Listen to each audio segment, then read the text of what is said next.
Seorang remaja perempuan tewas tersambar petir saat mainkan handphone di rumah pamannya di Desa Lubuk Batang Lama, Kabupaten Ogan Komering Ulu. Korban tewas setelah sesaat petir melanda di kawasan tersebut. Inilah rumah paman Maratua Soleha, remaja yang masih berusia 17 tahun, di Dusun Talang Telemi, Desa Lubuk Batang Lama, Ogan Komering Ulu. Korban tewas di saat hujan disertai petir melanda kawasan itu. Menurut paman korban, kejadiannya terjadi pada Senin sekitar pukul 20 Minggu malam. Korban saat itu sedang berlibur di rumahnya. Saat itu kondisi hujan disertai petir. Tiba-tiba terdengar sambaran petir yang cukup kuat sehingga korban langsung meminta bantuan dan korban langsung tak sadarkan diri. Masih dulu tadinya nggak main HP, cuma ngecas aja kan.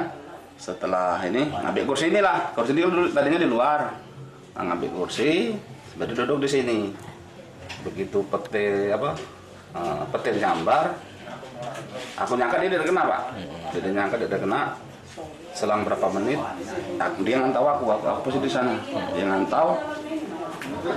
Pade aku kena, itu langsung gua parah nih, laku apa? Pingsan.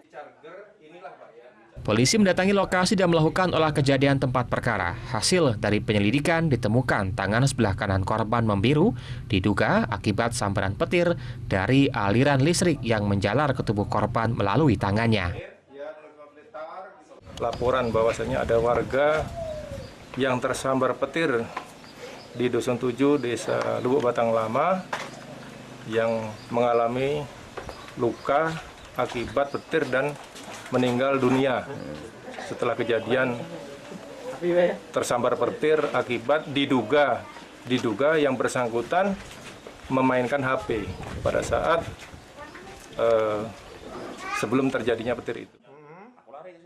Dari hasil penyelidikan, kondisi pemukiman yang dihuni sekitar 40 kakak tersebut berada di kawasan yang dikelilingi oleh hutan. Selain itu, ada satu korban lain yang juga tersambar petir namun selamat. Dari Ogan Komering Ulu, Widari Agustino, iNews melaporkan.